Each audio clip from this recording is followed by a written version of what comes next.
Bonjour et bienvenue dans le 19e épisode de Celles qui rêvent de devenir écrivain. Aujourd'hui, je vous ramène en février 2023 et je vous parle d'édition, de rétroplanning, de ce podcast, de vitesse, de construction d'univers, de montagne, de plaisir, de young adulte, d'ateliers d'écriture, de dramaturgie, de routine d'écriture, d'urgence, de métier passion, de réécriture, de suspense et de bien d'autres choses. Bonne écoute à vous! Le jeudi 9 février 2023, je continue à me renseigner sur l'auto-édition, à réfléchir à ça, à être une autrice indépendante, et je me dis qu'en fait cette question se posera concrètement que le jour où j'aurai au moins 1 ou 2 livres aboutis. C'est beaucoup trop tôt pour envisager l'auto-édition aujourd'hui, sachant que si je me lançais dans l'auto-édition, j'aimerais m'entourer de professionnels, d'autres auteurs qui sont également indépendants et peut-être pouvoir mettre en commun nos différentes ressources. Moi, ce qui m'embête un peu avec l'auto-édition, c'est que certes, on parle de bêta-lecture, etc., mais les bêta-lecteurs, souvent, ce ne sont pas des bêta-lecteurs professionnels, ce ne sont pas non plus des personnes qui travaillent dans l'édition, et je pense que le regard d'un éditeur sur un texte, c'est pas n'importe quel regard, c'est pas le regard d'un bêta-lecteur, et encore moins celui d'un lecteur, et qu'un éditeur peut faire retravailler le texte d'une certaine façon. Donc, si je me lançais dans l'auto-édition, ce que j'aimerais, c'est d'avoir un éditeur indépendant qui se lance avec moi. Et pourquoi pas après créer une espèce de petite communauté où on se partagerait les services. Pourquoi pas embaucher à plein temps un éditeur, un infographiste pour les couvertures, un maquettiste, et qu'on soit en fait plusieurs auteurs indépendants, auteurs auto-édités au sein d'une même structure où on peut se refiler les contacts, les filons, et qu'on puisse s'encourager, qu'on puisse relire les uns les autres. Un truc comme ça. Ça m'intéresserait parce que moi, être autrice auto-éditée toute seule dans mon coin, ça ne me conviendrait pas du tout. Ça, c'est une certitude. Plus j'entends les auteurs auto-édités qui fonctionnent de cette manière, moins ça me donne envie. Déjà, à la base, c'était pas quelque chose qui m'attirait trop, l'auto-édition. Maintenant, je suis beaucoup moins fermée à cette idée parce que y en a quand même beaucoup et je me dis que si c'est un moyen de vivre de sa plume, faut peut-être pas le négliger non plus. Et il y a peut-être une alternative entre l'auto-édition et la maison d'édition traditionnelle. Et si elle n'existe pas encore, peut-être c'est à moi de la créer avec d'autres personnes comme vous. Si vous avez des idées sur le sujet, n'hésitez pas à venir me parler sur Instagram pour discuter de ces questions-là, parce que je pense qu'à plusieurs, on pourrait mener une réflexion qui irait peut-être un peu plus loin. Et ça pourrait peut-être déboucher sur des choses. Mais je pense que, étant donné le monde de l'édition aujourd'hui, qui est quand même... Moi, j'ai tendance à penser qu'il est un peu malade, dans le sens que si un auteur ne parvient pas à vivre de l'œuvre qu'il crée, c'est pas normal. C'est qu'il y a un problème dans la machine. C'est d'ailleurs pour ça que l'auto-édition se développe à grands pas, parce qu'à un moment, il n'est pas logique, qu'il soit artiste ou non, qu'un auteur ne puisse pas vivre de ses textes. Tout simplement. D'ailleurs, il n'y a que les écrivains qui peuvent pas vivre de leurs romans. Un scénariste, il va vivre de ses scénarios. Dans le monde du cinéma, il me semble que cette problématique a été réglée. Même pour tous les intermittents du spectacle, le fait même qu'il y ait un statut créé pour eux leur permet de mettre un pied dans ce monde-là. J'ai été intermittente du spectacle, alors c'était il y a quelques années, je sais que les choses ont un petit peu évolué depuis. C'était pas forcément évident de se faire une place au démarrage, surtout quand on n'a pas de réseau, ce qui était mon cas, mais il y a une possibilité et le statut d'intermittent du spectacle permet cela. Par contre, il n'y a aucun statut qui permet à un auteur de devenir auteur, avec un peu plus de facilité qu'actuellement. C'est une question à réfléchir et je serais ravie d'en discuter avec vous. Donc si vous avez des pistes de réflexion à ce propos, si vous avez envie d'en discuter avec moi, n'hésitez pas à venir me parler sur Instagram. Je vous remettrai toutes les infos dans la description de l'épisode. Le vendredi 10 février 2023, j'ai jeté un œil à mon rétroplanning et j'ai prévu d'avoir terminé la réécriture du tome 1 le 5 mars, très précisément. Et en fait, ça me semble tout à fait faisable. Demain, je reprends mon texte de la page 59 sur les 84 que j'ai pour le moment de ce premier jet. Donc j'ai une vingtaine de pages à corriger, un peu plus d'une 20aine de pages, on va dire. Ce qui n'est pas une mince affaire, hein, parce que j'ai beaucoup de choses à ajouter, beaucoup de choses à affiner, et même le travail que je fais aujourd'hui demande à être encore plus approfondi, parce que je suis encore en train de découvrir mon univers et ses personnages, donc ça prend un peu de temps.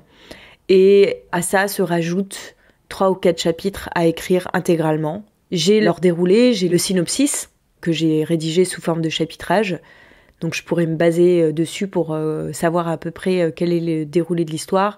Mais c'est vraiment dans les grandes lignes, donc il va falloir que je déploie mon imagination pour inventer les scènes. Ça me semble quand même réalisable.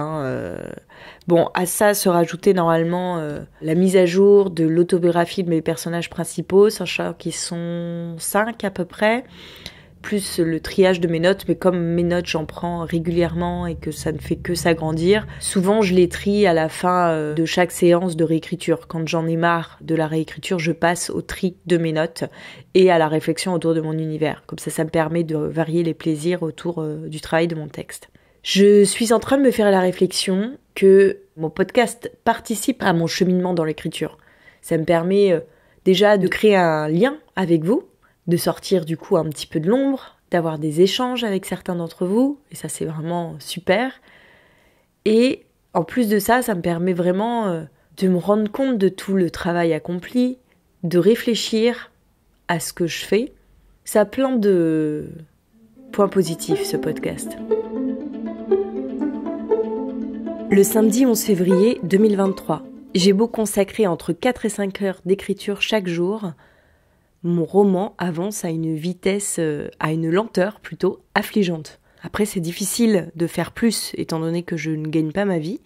Mais à ce rythme-là, je ne sais pas quand est-ce que je terminerai un jour.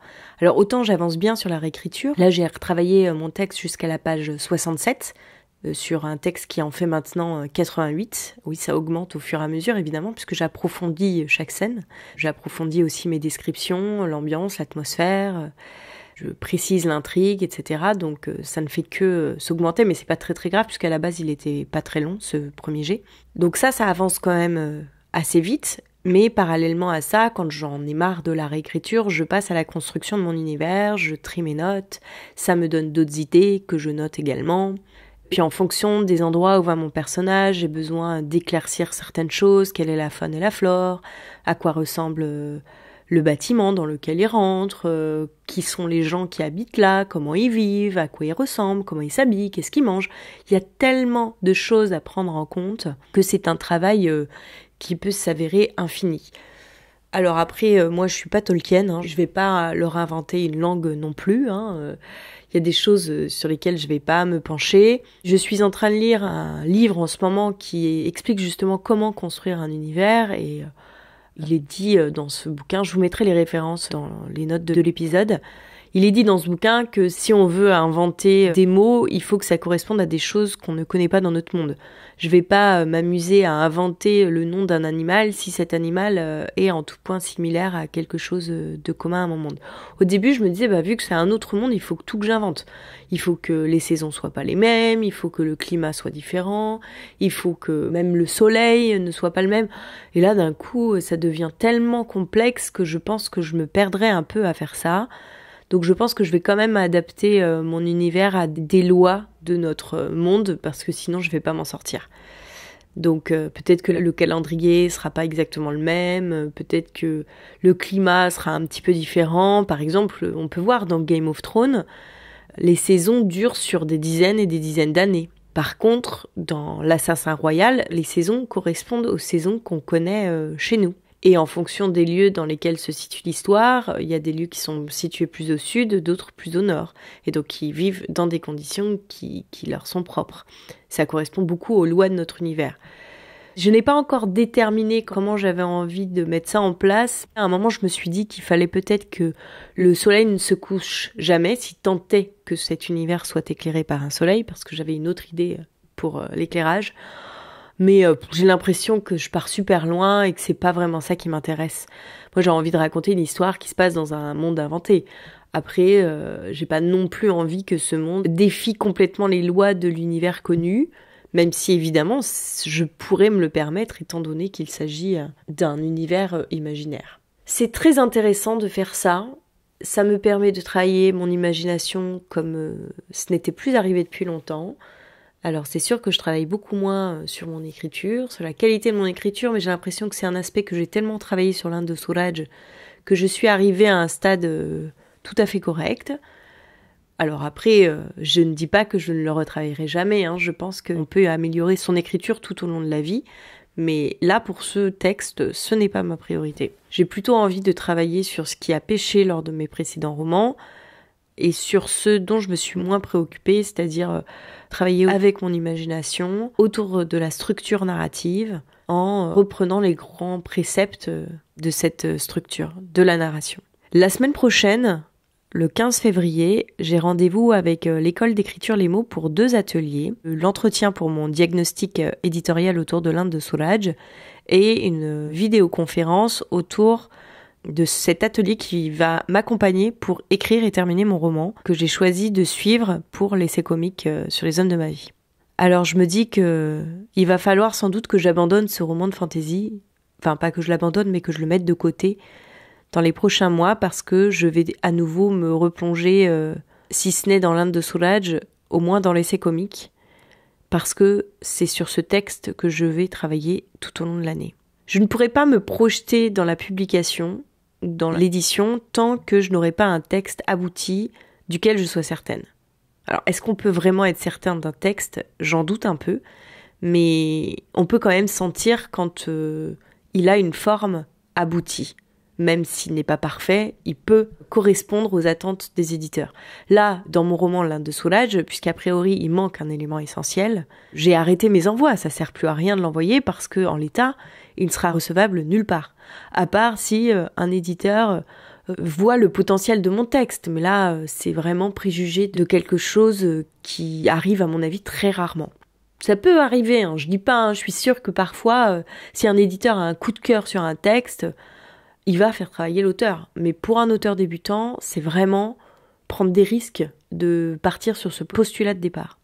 Alors même si j'avais plus l'intention de retravailler ce texte sans l'accompagnement d'un éditeur, en fonction du retour de mon diagnostic éditorial et de moi ce que j'ai fini par trouver, je verrai dans quelle mesure je peux retravailler ce texte. Pour l'instant, j'ai pas du tout envie d'y revenir. Je me suis tellement épuisée à la tâche que j'en suis un peu écœurée. Alors après, voilà, je me dis peut-être qu'en le relisant, je vais me souvenir et comprendre pourquoi je tiens à ce texte et pourquoi il ne faut pas que je l'abandonne. Mais pour le moment, j'ai pas tellement envie de remettre le nez dedans. Je vous avais dit que c'était terminé et c'est comme ça que je le vois aussi. Mais c'est un peu dommage d'avoir fait tout ce travail pour ce résultat. C'est triste. C'est un petit peu ce qui s'est passé avec mon film, c'est-à-dire que j'ai dépensé toute mon énergie à le faire contre vents et marées, vraiment. Je crois que j'ai cumulé les difficultés, mais parce que aussi je n'avais pas du tout choisi le sujet le plus simple pour me lancer dans le documentaire. Et je me suis tellement épuisée à le faire qu'à la fin, j'avais plus la force, plus l'énergie pour tenter de le vendre, tenter de le diffuser. Et donc, il est resté dans un tiroir, quelque part. Alors, quand on me demande, je peux parfois envoyer le lien pour que les gens puissent le visionner. Mais il a été vu par un très petit nombre de personnes. Je pense que s'il y a eu 200 spectateurs, 200, 300 spectateurs à mon film, c'est le grand maximum. Et c'est dommage, quand on s'est donné sur un projet, de s'arrêter avant de le diffuser. Mais en même temps, si je me remets dans le contexte de l'époque, si avant de me lancer dans ce projet, je m'étais dit, il faut non seulement que je le fasse, mais en plus que je pense à sa diffusion, la montagne m'aurait paru trop insurmontable, trop impressionnante, et je suis pas sûre que j'aurais commencé à la gravir. Donc des fois, il faut peut-être faire les choses par étapes, projet après projet. C'est pour ça que l'Inde de Suraj, je voulais l'amener à publication, parce que justement, c'était une étape que je n'avais pas faite avec mon projet de documentaire. Et là, pour l'instant, c'est un peu un échec de ne pas avoir été jusqu'à cette étape. Mais bon, je n'ai pas dit mon dernier mot, ça prendra le temps qu'il faudra, mais j'en ferai quelque chose. C'est juste que là, j'ai envie de me consacrer à d'autres textes pour aboutir d'autres romans, en me disant peut-être que c'est par ce biais-là que j'arriverai aussi à publier l'Inde de Suraj. Il faut garder à l'esprit son envie aussi. Parce que si à un moment on s'acharne à la tâche et qu'on n'y prend plus aucun plaisir, il faut peut-être se questionner sur ses priorités. Je pense que c'est important de faire les choses avec plaisir. Le lundi 13 février 2023. J'ai bien écrit ce matin, je suis assez contente de ma séance. J'ai avancé de plus d'une dizaine de pages, ce qui est plutôt pas mal par rapport au rythme de ma réécriture. Et je suis satisfaite parce que j'étais bien inspirée. Bon, je pense que j'écris plutôt un roman young adulte, à la limite du jeunesse, ne serait-ce que par le fait que mon personnage principal a 13 ans. Mais à la limite, ça ne me dérange pas, pourquoi pas. Sachant qu'il peut très bien grandir pendant le roman et puis finalement Harry Potter, qui était censé être un roman jeunesse, s'assombrit au fur et à mesure des tomes. Pourquoi pas faire la même chose avec le mien? Bon, pour l'instant, il n'y a rien de précis à ce niveau-là. Je continue sur ma lancée. J'en suis arrivée à la page 81. Mon texte a augmenté de plus d'une dizaine de pages, puisque j'en suis maintenant, je crois, à 94 pages. Donc, peu à peu, il prend en volume et en même temps, il prend en profondeur et en détail et en précision. J'apprends à connaître de mieux en mieux mon univers et les personnages qui le constituent, donc c'est plutôt positif tout ça. Je me dis que ce qui serait bien, c'est de terminer la réécriture et le premier jet de la fin du premier tome pour fin février, avant le 5 mars, parce que le 1er mars, je reprends une activité professionnelle et j'aurai moins le temps de me consacrer à ce texte. Je vais sans doute aussi devoir faire une pause dessus, parce que à partir de mercredi, j'ai rendez-vous avec les mots pour 2 ateliers distincts. J'ai un rendez-vous en visioconférence pour l'atelier d'accompagnement à l'écriture d'un roman de A à Z. On va être un petit groupe de 6 à suivre cet atelier. Et donc on a rendez-vous avec notre animatrice. Je ne sais pas exactement quel va être le déroulé de cette séance. C'est 1 heure d'entretien en visio. Je pense qu'elle va un petit peu expliquer le déroulement de l'atelier, parce que c'est vrai que pour le moment, j'en sais pas plus que ça. Et j'ai aussi un autre rendez-vous avec la personne qui a lu l'Inde de Suraj et qui doit me faire le diagnostic éditorial. Et j'ai rendez-vous avec elle mercredi. Donc après ce rendez-vous, à mon avis, il va falloir que je reparte dans l'écriture de ces 2 autres textes. Alors pour l'instant, l'Inde de Suraj, j'avoue que je ne suis pas du tout prête à remettre le nez dedans. J'ai beaucoup de craintes, je pense que j'ai beaucoup de freins par rapport à ça, étant donné tout le temps que j'ai déjà consacré à ce roman, sans que ça n'apporte un résultat très concluant. Mais sait-on jamais, peut-être qu'elle va me donner des pistes à explorer tellement révélatrices, tellement porteuses, que je vais avoir une ligne directrice très claire sur laquelle m'appuyer pour pouvoir terminer ce texte. Mais bon, je suis quand même un petit peu effrayée parce que si je dois retravailler sur les enjeux de mon personnage, c'est tout le roman qui est remis en question, sur lequel il faut que je retravaille. Et il faut également, à mon avis, que je me repenche sur la fin qui n'est peut-être pas celle que j'ai écrite. Il faut peut-être que je revoie la fin et que j'en trouve une autre. Et ça risque de me prendre pas mal de temps parce que ça veut dire retravailler une grosse partie de mon roman. Cette perspective ne m'enchante pas plus que ça. On verra bien. Quelle est la conclusion de cet entretien? En tous les cas, je reviendrai vers vous pour vous en parler. En ce moment, je suis en train de lire un livre d'Orson Scott Card sur comment écrire de la fantasy et de la science-fiction. Alors, je vous avoue que je cherchais pas forcément une lecture à ce propos, mais un de mes proches me l'a prêté. Et donc, comme c'est d'actualité, je me le suis accaparé, je me suis mise à le lire. C'est un petit livre, pas très épais. Bon, j'apprends pas énormément de choses, beaucoup d'éléments que je connais déjà, parce que je me suis énormément renseignée sur la dramaturgie avant, notamment lors de mes études de cinéma, et lorsque j'ai préparé des concours pour rentrer dans une école de scénariste. Donc, je connais quand même déjà pas mal les bases, mais ça me permet de réfléchir sur certains points. Et là, je viens de tomber sur une petite phrase que j'avais envie de partager avec vous, parce qu'elle me parle. Écrite de cette façon. Le début doit poser les questions auxquelles la fin répond, de façon à ce que le lecteur reconnaisse que l'histoire est terminée en arrivant à cette fin. Et en lisant ça, je me demande quelles sont les questions que l'Inde de Suraj pose au début et quelles sont les réponses qu'apporte la fin. J'avais jamais vu les choses sous cet angle et je trouve ça intéressant d'y réfléchir. Aujourd'hui, ma grosse problématique, c'est de savoir comment garder une place prépondérante à l'écriture dans ma vie tout en gagnant ma vie par ailleurs. C'est une véritable source de stress pour moi aujourd'hui. Et ce que je me suis rendu compte aujourd'hui en écoutant un des épisodes de Margot de Seine sur son podcast Les mots raturés, lors d'une anecdoteur d'une jeune fille qui parlait du fait d'écrire en parallèle de ses études à la fac et qui donnait plein de conseils sur sa manière à elle d'y arriver. Je me suis rendu compte que moi, j'étais devenue un peu prisonnière de ma routine d'écriture. C'est-à-dire que pas un jour ne passe. Alors si, ça peut m'arriver de louper une matinée d'écriture parce que je me suis couchée tard la veille ou que je me réveille tard un jour parce que je suis un peu malade. Enfin voilà, il peut y avoir des circonstances qui font que je ne peux pas écrire et ce n'est pas une frustration dans ce cas-là. C'est la vie aussi, faut laisser aussi les choses vivre. Mais quand je dis que je me sens prisonnière, c'est que je ne me verrai pas du tout arrêter, même si c'est de façon temporaire, mes séances d'écriture matinale. Je ne me verrai pas, par exemple, me dire à partir de demain, je n'écris plus le matin. Ça me donne le vertige, rien que d'énoncer ça à haute voix. Parce que j'aurais peur que l'écriture perde la place que j'ai réussi à lui donner dans ma vie et qui a mis du temps.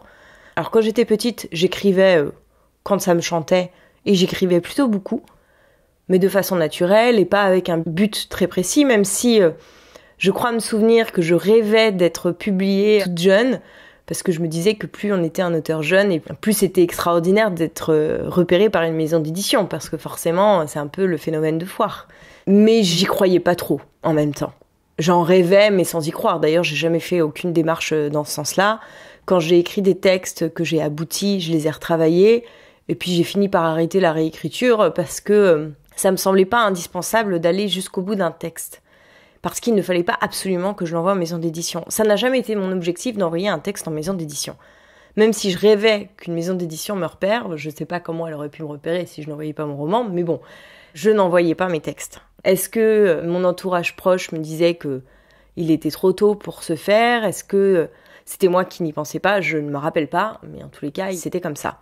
Et puis après, peu à peu, happée par la vie, happée par le quotidien, les études, le travail, l'écriture est complètement sortie de ma vie. J'avais toujours des histoires qui me trottaient en tête, mais je ne trouvais plus le temps de les écrire, et surtout, je n'allais jamais au bout de ce que je commençais à écrire, et quand j'avais le temps, c'était pas là où j'étais le plus inspirée, notamment lors de grosses périodes de creux où je n'ai pas écrit une seule ligne, ou très peu, où je me suis dit que ce n'était peut-être pas fait pour moi. J'ai mis un temps fou avant de me remettre à l'écriture et me dire que c'était quelque chose d'essentiel. Aujourd'hui, arrêter d'écrire, j'aurais l'impression de perdre le sens de ma vie. Clairement.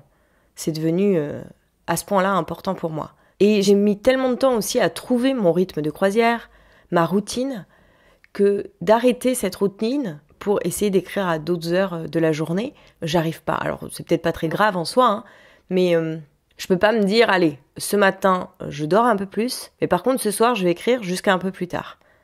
Je me sens tellement bien aujourd'hui dans ma vie. Bon, du coup, la question de changer ma routine ne se pose pas, mais quelque part, c'est aussi une manière de m'installer dans une zone de confort de laquelle je ne m'extrais plus et dans laquelle je risque de moisir un peu, quelque chose comme ça, je sais pas comment dire, mais c'est de cet ordre-là.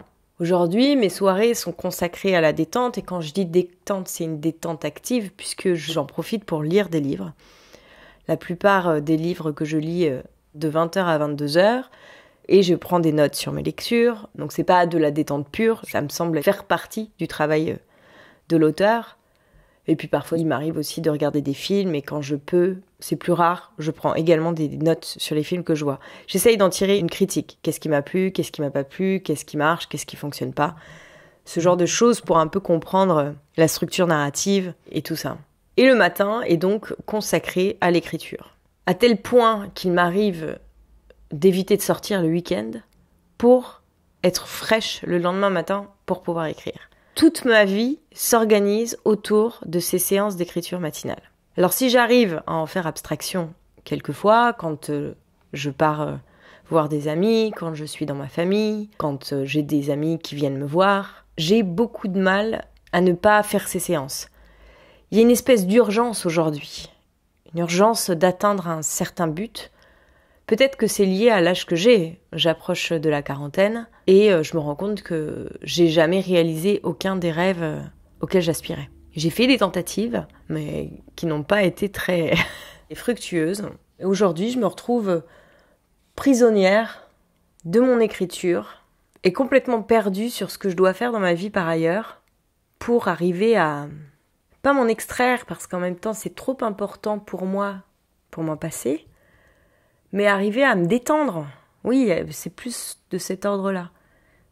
Après aussi, je pense que ce qui me stresse beaucoup, c'est que je suis énormément de podcasts autour de l'écriture et que la plupart de ces podcasts sont faits par des jeunes filles qui sont âgées 2 fois moins que moi.